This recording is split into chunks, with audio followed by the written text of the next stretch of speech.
Intergovernmental Panel on Climate Change doesn't do simple. It would not call a spade a spade.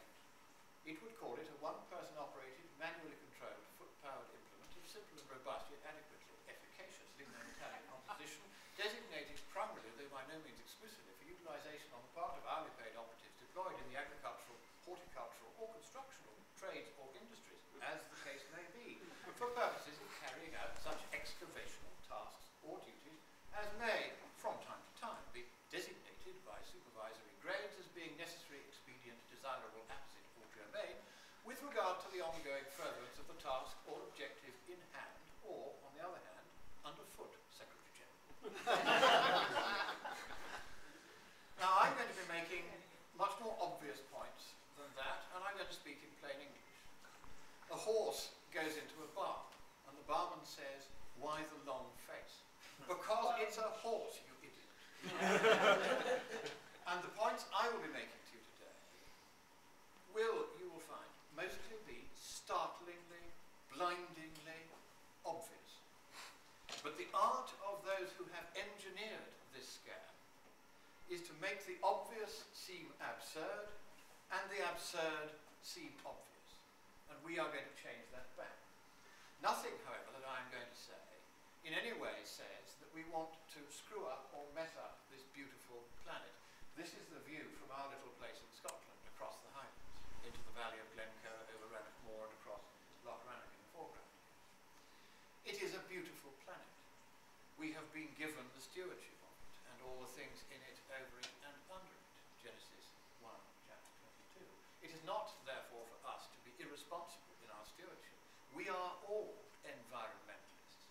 Collegians for a Constructive Tomorrow, who are my kind hosts here today, are environmentalists. We believe that true environmental problems, such as deforestation, the encroachment of humanity on the vulnerable habitats of fragile creatures, problems of that kind are real problems, worthy of our attention and our effort and our money and our thought.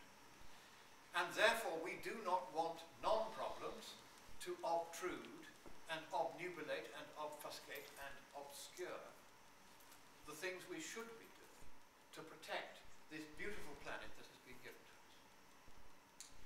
Now, I am going to give you a presentation which is essentially scientific. And the gentleman you see here, 1,000 years ago, he lived and flourished in Iraq, whose banknotes now bear his face.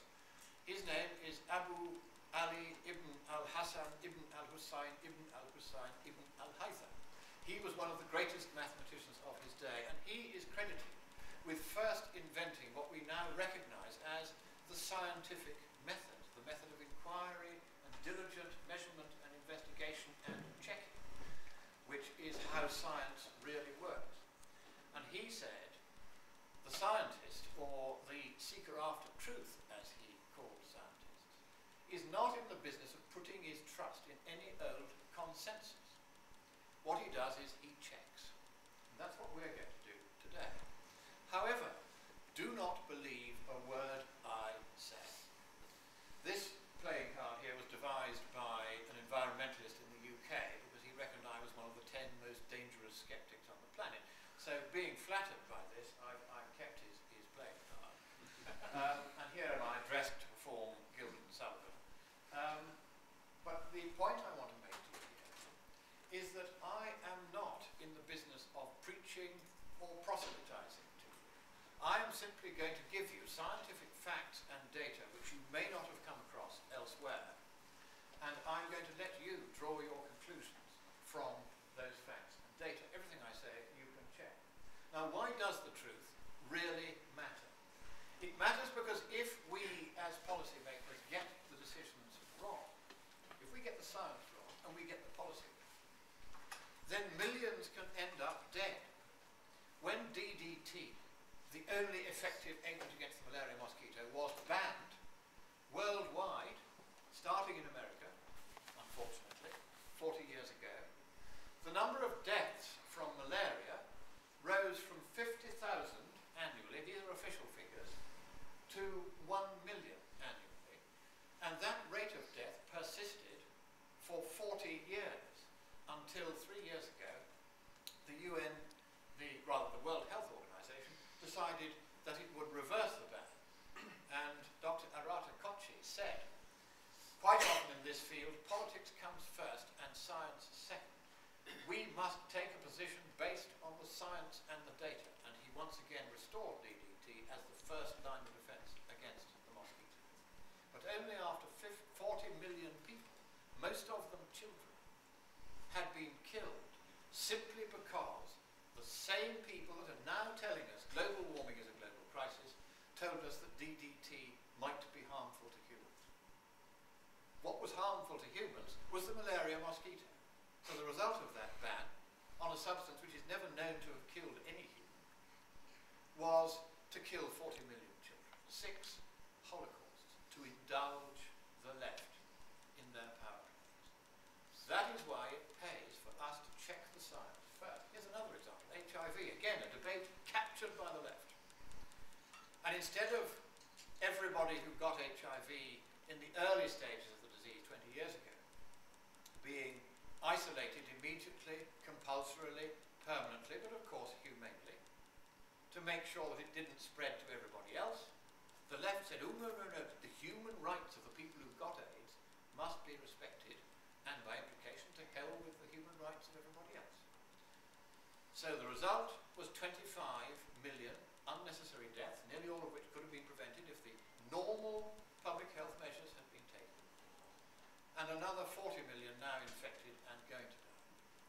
And I wrote 20 years ago saying we should isolate all carriers of AIDS. It's not a nice thing to do. It's not a thing we want to do. But it's the humane thing to do. Because if we don't, then people like this will die. This lady got HIV, transmitted it to 2 of her previous children. They died. This child is a month from death in this picture. He died a month after it was taken. And she died a year later. Because I did not prevail.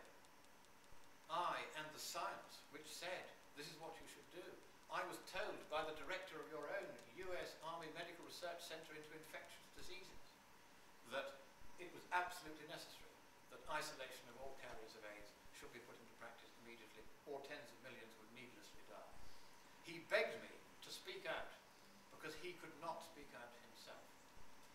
And of course he could and should have spoken out himself. I was willing enough to speak out.